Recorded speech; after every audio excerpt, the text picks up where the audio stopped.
Viewers بہت زیادہ سوچنا اور ہر وقت سوچتے رہنا اور نیگیٹو سوچ رکھنا یہ بھی ایک جو ہے پرابلم ہے جو کہ بعد میں جو ہے انزائٹی اور ڈپریشن کا باعث بن جاتا ہے.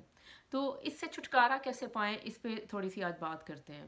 اچھا ویئرز آپ لوگوں میں سے بہت سے لوگوں نے مجھے جو ہے کانٹیکٹ کیا اور انہوں نے کہا کہ بھئی ہماری سوچ جو ہے وہ ہر وقت ایک نیگیٹو کائنڈ آف رہتی ہے اور ہمیں سمجھ نہیں آتی کہ اس سوچ سے کیسے نکلیں. اچھا کچھ لوگوں نے کہا کہ ہر وقت جو ہے انہیں موت کا خیال رہتا ہے اور ہر وقت انہیں لگتا ہے کہ بس وہ مرنے والے ہیں. اور کچھ نے کہا کہ بس وہ بری بری سی جو باتیں ہیں وہ ذہن میں گھر کیے رکھتی ہیں اور ان سے چھٹکارا حاصل کرنا بہت مشکل نظر آتا ہے. اچھا پلیز دیکھیں آپ کی اچھی صحت کے لیے اور آپ کی بلکہ گڈ مینٹل ہیلتھ کے لیے جو ہے اس نیگیٹو سوچ سے نکلنا جو ہے بہت ضروری ہے. کیونکہ ہو سکتا ہے کہ اگر یہ چیز جو ہے ابھی شروع ہوئی ہے ایک منفی سوچ کی صورت میں تو بعد میں جو ہے یہ آپ کی انزائٹی اور ڈپریشن کا جو ہے باعث بن جائے گی. تو اس منفی سوچ کو کیسے کنٹرول کریں اور اس کو آخر کیا کریں تو اس کو بھی تھوڑا سا میں آج آپ کو ایکسپلین کرتی ہوں. کچھ لوگوں کو میں نے ہر کمنٹس میں بھی میں جواب دے دیتی ہوں لیکن اگر کوئی مطلب اس میں رہ گیا تو چلیں اس کو ویڈیو کے ذریعے جو ہے آج جواب مل جائے گا. اچھا ویئرس دیکھیں آپ کا جو اس کا جو منفی سوچ ہے یا ہر وقت سوچتے رہنا اکثر خواتین میں یہ بہت زیادہ چیز نظر آتی ہے لیکن جو ہے آدمی بھی کہیں نہ کہیں اس کا شکار نظر آتے ہیں.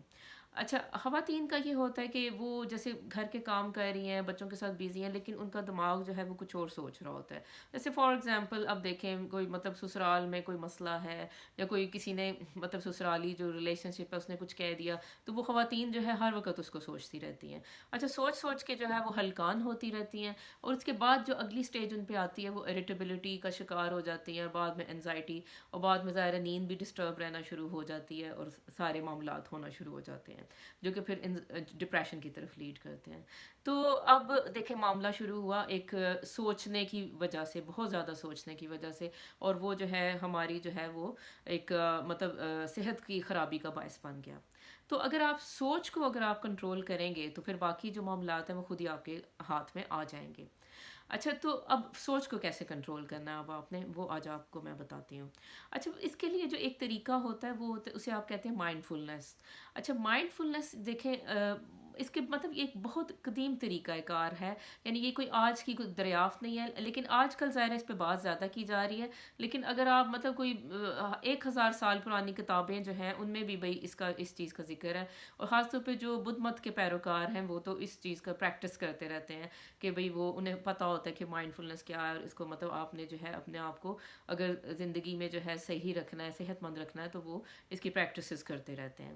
اچھا ویئرز دیکھیں مائنڈ فلنس جو ہے اب ایک عام لیول پہ اگر آپ بات کریں بالکل عام شخص انسان جو ایک عام زندگی گزار ہے ایک عورت ہے جس کے بچے ہیں وہ گھر میں رہتی ہے مطلب اس لیول پہ وہ بیچاری کیا کرے کہ مائنڈ فلنس کو کیسے اپلائی کرے. دیکھیں اس کے لیے کچھ بھی کرنے کی ضرورت نہیں ہے بس آپ نے بس یہ تھوڑی سی پریکٹس کرنی ہے ڈیلی لائف میں کہ آپ جو بھی کام کر رہے ہو آپ اس کو فوکس کرو ٹھیک ہے. کیونکہ لوگوں کی جو ہے ایک مطلب آپ سوچ لیں کہ ایک عادت ہے کہ وہ جو کام کر رہے ہوتے ہیں وہ اس پہ زیادہ دھیان نہیں دے رہے ہوتے بس وہ کر رہے ہوتے ہیں لیکن ان کا دماغ کچھ اور سوچ رہا ہوتا ہے. جیسے فار ایگزامپل ایک بندہ گاڑی چلا رہا ہے تو اب وہ گاڑی تو چلا رہا ہے لیکن یہ ہے کہ اس کا دماغ میں کچھ اور ہوتا ہے اور وہ اس کو سوچتا چلا جا رہا ہوتا ہے. تو مائنڈ فلنس میں جو ہے آپ نے یہ بس پریکٹس کرنی ہے اور اب اس طرح سے جو ہے نا آپ نے اپنے دماغ کو کنٹرول کرنا ہے کہ اور یا اس کی سوچوں کو کنٹرول کرنا ہے کہ آپ نے جو کام کر رہے ہو نا آپ اس کو فوکس کرو. جیسے اگر آپ روٹیاں بنا رہی ہو تو آپ نے جو ہے بس وہ روٹیاں بنانے پہ دھیان دینا یہ نہیں کہ دماغ میں کچھ چل رہا ہو کہ اچھا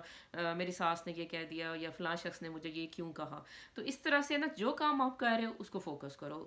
روزانہ جو ہے ڈیلی بیسس پہ آپ نے بس یہی پریکٹس کرنی ہے ٹھیک ہے. تو اس طرح یہ ہوگا کہ جو کام آپ کے سامنے ہے یعنی اس طرح آپ کو پریزنٹ میں رہنے کی عادت ہو جائے گی یعنی آپ ماضی سے نکل کر آپ حال میں رہنا شروع ہو جائیں گے. تو اگر کسی کو بہت زیادہ مطلب اپنی لائف میسڈ اپ لگتی ہے تو پھر اسے چاہیے کہ ایک خاص کوئی سوچنے کا ٹائم مقرر کر دے. جیسے فار ایگزامپل جیسے اب آپ بچے ہیں آپ کے چھوٹے ہیں تو وہ سو جاتے ہیں تو پھر آپ جیسے ہاف این آور اپنے آپ کو دے دو کہ اچھا بھی میں یہ ہاف این آور صرف میں بیٹھ کے کچھ سوچوں گی لکھوں گی لیکن وہ بھی جو سوچنا ہوگا وہ پروڈکٹیو ہوگا. آپ لکھو گی کہ میرا یہ مسئلہ ہے اور اس کا کیا حل ہے ٹھیک ہے پھر یہ میرا مسئلہ ہے اس کا کیا حل ہے. وہ ایسے رینڈم سی تھنکنگ نہیں ہوگی کہ بس آپ سارا دن آپ سوچتے رہتے ہو اور کسی حل پہ پہنچ نہیں پاتے ہو نا. اسی ویڈیو تھی یہ آپ لوگوں کے لیے. تھینکس اے لاٹ.